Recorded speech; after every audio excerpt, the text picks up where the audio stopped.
So I'm going to introduce our next speaker. He's going to kind of close out the night.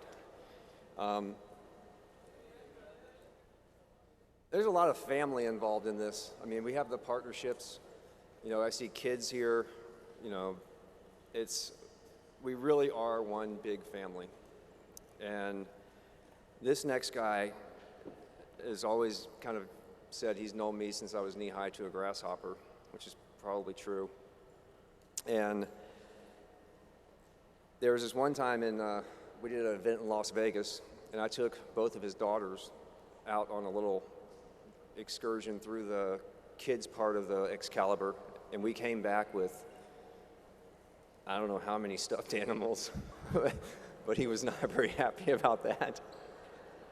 The other great thing about this guy is if my father ever starts a story with one time we were on a trip with Richard Church, buckle up. And if he also ever says there's this one time that I almost died, Richard Church is in that story too. I have the absolute pleasure of going on a trip with him this November, and I cannot wait. Please help me welcome the awesome Richard Church.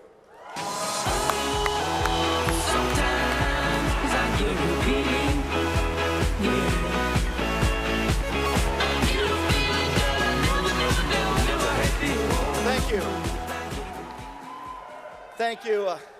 It's been a very special night. It's been a very special week, and it's going to be a very special week coming up this weekend especially. And, you know, it's a tremendous honor to be up here. I'm very humbled by it. But before we get down to business, I wanted just to let you know that the Atlantis contest is in full swing. And one of the things that Rusty Crossland has always done better than any leader in the company, in my opinion, is he helped us expand our vision and dream, go to the great places, not just on a TV screen, but to be able to see the beautiful places of the world, to show our children that hard work does pay off and that you should focus on it. And so the Atlantis contest is going, and Rusty has a trip that dovetails that for certain people in the organization. And I want you to know that there's supposed to be a slide up there. I don't see it. But here's what we'll do. If we can't get the slide up, you need to go to CENI. Oh, there it is. Okay. So here's the example of what the contest is about. And you need to know that everybody can win that contest. Now, one of the caveats of this is you need to be in the running and win the Atlantis contest. Now, in saying that, all I can say is this, is before Saturday night, you better book your schedule. You better have 20, 30 appointments booked out for the rest of the month before you leave Atlanta and go home. Because what you're going to hear on Saturday night from the stage is going to blow your mind. There's not one person, I don't care if you're here for the first time or you just walk through the door and you don't even know who we are, there's not one person in this room that could not win the Atlantis contest based on what's going to be announced on Saturday evening. That means that you're viable for this contest, and it's going to be an amazing thing, and you have not traveled. I know a lot of people say, well, now, Richard, you know, I've been on trips, and we've taken our family to places, and you know, I'm just not that excited about contests. You have never traveled until you travel with Primerica. And you really have never traveled till you travel with Rusty Crossland, because he does it right.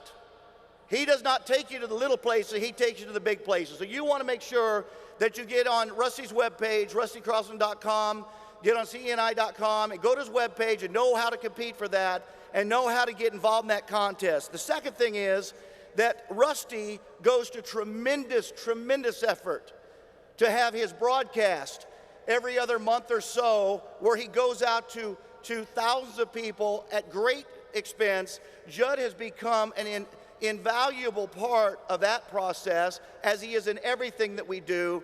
Erin runs the office. She keeps her father in line academically, which is, I had to quit a long time ago, all right? But the bottom line is you want to get the next broadcast is on August the 15th. It's going to be from San Francisco live. And then on October 24th, from Calgary, and those will be the last two broadcasts of the season. So I wanted you guys to have that information to help build your business, because you can never have enough tools in your toolbox to build your business. Before I go on and close out the night, I'm not going to be very long. There's not a lot that I can do that is better than what I've seen the Santos grow in this business. They were like little babies when we found them, just scared to death. And look what they've turned into today. Dave gets up here and I don't think there's a heart in the room you didn't touch, Dave. I don't think there is. You've turned into amazing leaders. Being up here on this stage was a tremendous honor to be asked, but I am so humbled because there's so many great leaders in this room that could do better than me probably.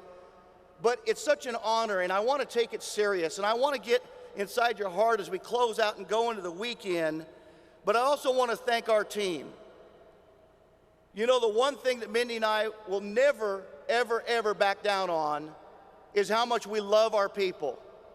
We love them. We don't like them, we love them.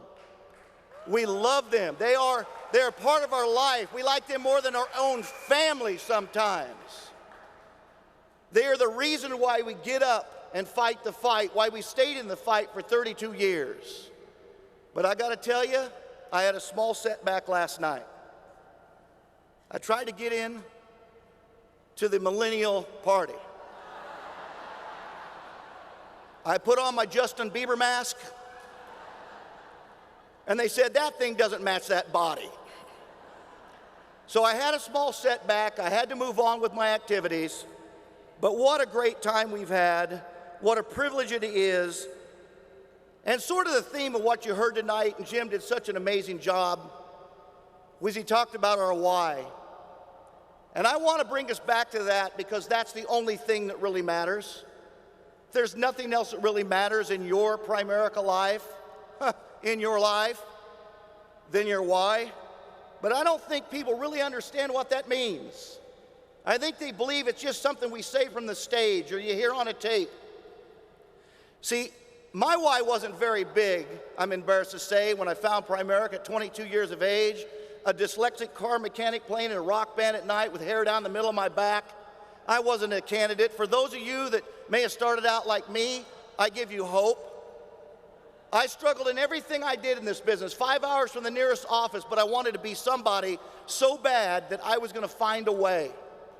But my why wasn't that impressive. I had $9,000 in credit card debt because, you see, I had learned from the best. My folks had credit card debt, and their folks had credit card debt, and my neighbors had credit card debt. My ex and uncle had credit card debt. Everybody had credit card debt, so I thought if they kept sending them to you, you were supposed to just rack them up. And I did a great job.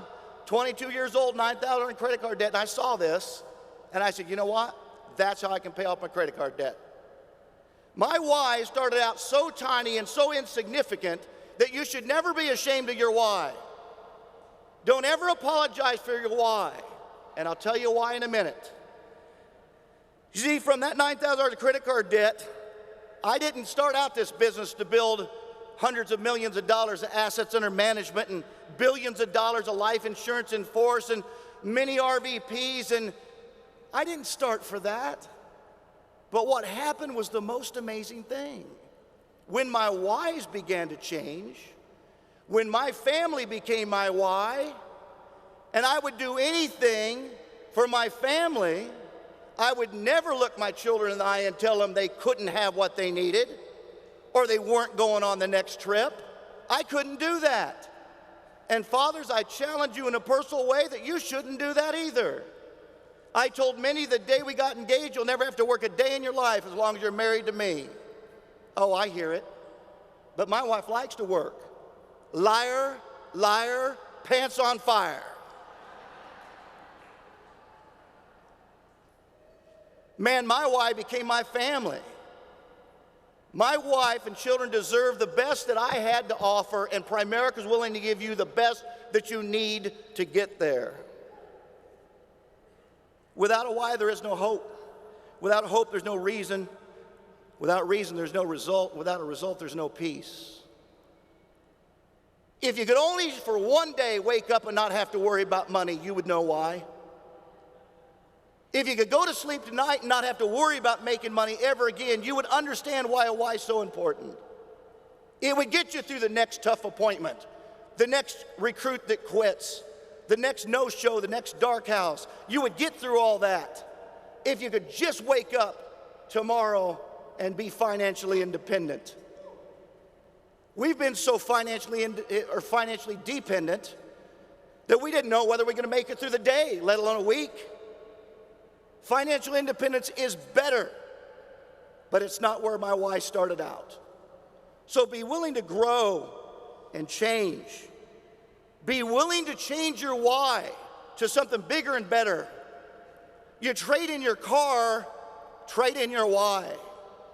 See, when we became some modicum of success, our why became retiring our parents, letting our parents enjoy the years of their life. They all retired early, debt-free, and financially independent. We made sure that we did for them what we intended to eventually do for us. It's a way to honor your parents, the people that deserve the honor the most. Sometimes our parents don't believe in what we're doing here at Prime America. Mine didn't. Sometimes our friends don't believe in what we're doing here at Prime America. If you're walking through the halls of this great event and you haven't decided that this is for real, then you're the problem. You're going to leave here on Saturday night, Sunday morning, you're going to go back and you're going to get the same people to tell you this don't work. You're going to get the same people to tell you this can't work. That they heard about it and they heard about you and their friend tried it and it don't work. You're going to still get chargebacks, you're going to still have cancellations, and you're going to have no-shows on whenever your meeting nights are. The world's not going to change because of the greatness that you will receive this weekend, but you will change.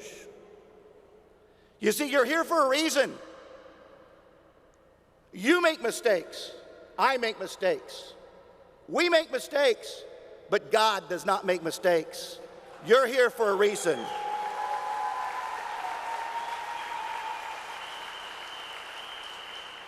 Recognize where your Prime America business is, but also recognize where it isn't.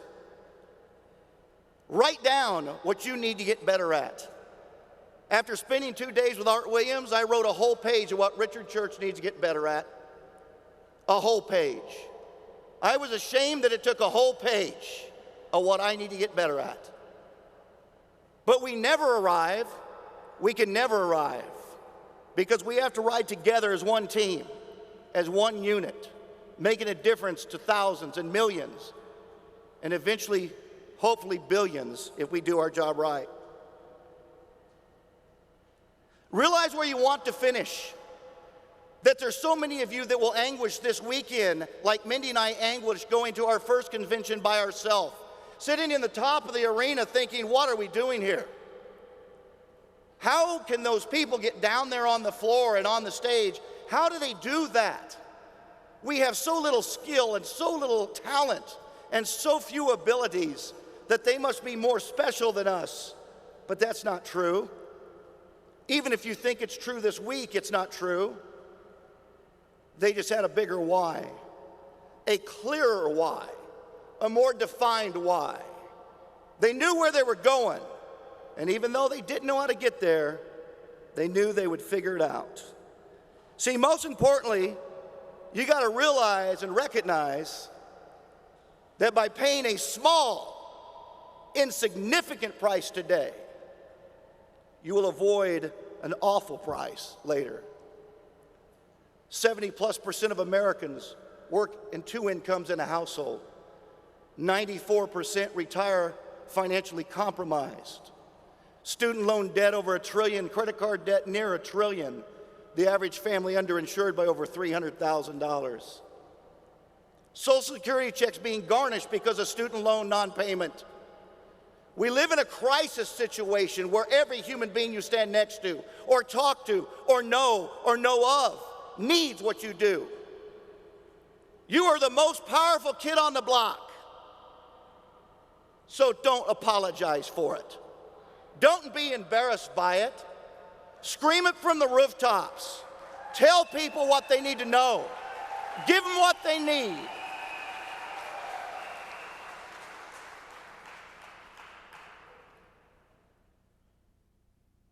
In closing, I just want to challenge you the best way that I know how. Never let anyone take away your why.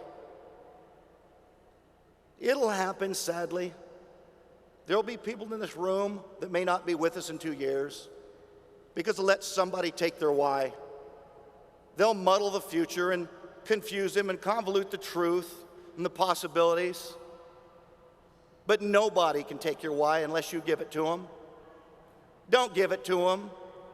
The biggest driving force of my early career was all the people that I loved and thought would support me that did not, telling me that they couldn't wait to tell me, I told you so.